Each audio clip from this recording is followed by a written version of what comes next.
Good morning, day, and evening, everybody. Before I begin to bombard you with information and facts, I want you all to take a moment, pause, and reflect on the state of our planet.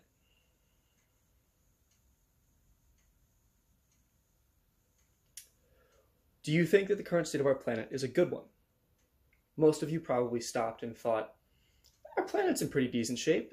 It could be worse. That is not the correct way of thinking. We, as people, should strive for the best outcome of our planet that we can. Our planet should be as good as we can make it. Today, I want to talk to you about the Paris Accords. Before you brush off this speech, exit out of this video, or go back to playing on your phone, I want to take a second to remind you why these accords are important. I want you to stop and think about the state of the world again. The fate of the world, your life, my life, and the lives of future generations are what I'm discussing today. Today, we will be talking about what are the Paris Accords, the U.S.'s activity in the Paris Accords, the U.S.'s state in the Paris Accords, and the opposition to the Paris Accords. First, I want to tell you about a New York Times article. The title is The Paris Climate Deal, What You Need to Know. It was written by Jonathan Ellis in June 2017. In 2015, 195 countries out of 216 that exist in the world agreed to lower their carbon emissions in order to reduce global warming. This graphic is a listing of projections for major countries and where the Paris Accords agreed to pledge to stop. This bottom line is the pledge of where we have agreed to curb our carbon emissions. This red line here is the projected trend of the US. Now, if you'll notice, here in 2016, we have already passed what we have agreed to limit ourselves to in the Paris Accords.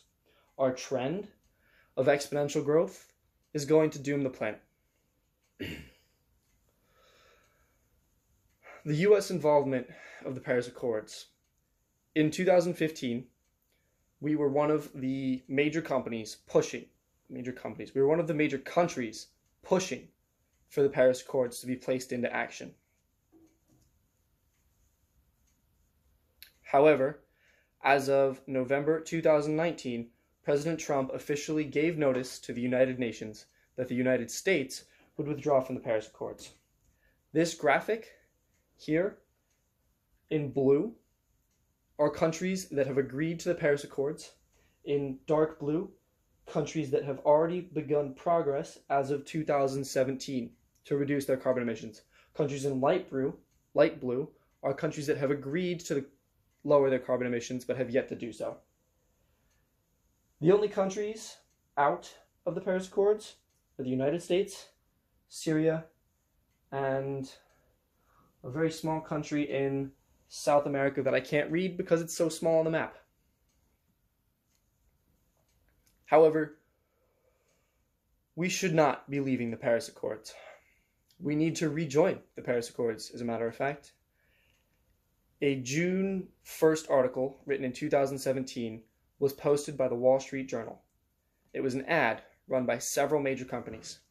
The companies are in agreement with the Paris Accords, and they pledge to continue reducing their carbon emissions.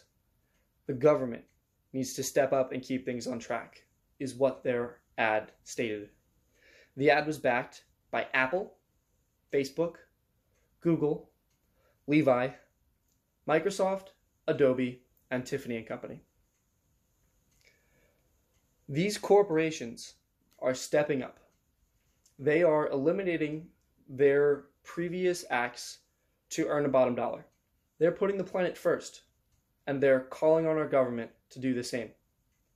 It's kind of sad that massive companies who have only put money first in the past are willing to give up money before our government is willing to. We need to be discussing the reasons for this. We need to discuss why that the Paris Accords should be ratified. And it's pretty simple. It's our future generations. I don't want my children or my grandchildren growing up in climates where they see smog every day, blocking national monuments, historical monuments that I, myself, have yet to be able to see. The opposition to the Paris Accords believes that jobs are being sacrificed. However, in an article, Is Climate Change Debate Shifting?, written by Susan Ledica in June 29th of 2017, had an interview with Robert Murray, CEO of Murray Energy, which is the largest privately held coal mining company in the country. Murray addressed Trump, saying he can't bring them back. What he was referring to was coal mining jobs in the U.S. There is almost no chance of lost coal jobs will return to the U.S. because many coal jobs have actually only been lost due to automation for competition. Fewer have been lost to a transition to renewable energy resources: solar, windmill, and hydro. That is the future of the United States. That is the direction that we should be pushing so that we can continue to honor our agreement. There's also a belief among certain individuals that global warming is not real. One of these individuals is the leader of our nation, President Donald J. Trump. Climate change, climatecentral.org, 2016 officially declared the hottest year on record, written by Andrea Thompson in 2017. The most important excerpt from this article is, in fact, in quotes, 2016 was the hottest year in the past 137 years, which is when we started keeping track of yearly temperatures. And it was the third year in a row to take the number one slot. In 2019, the Washington Post posted an article with data from NASA, National Oceanic, and the Atmospheric Administration.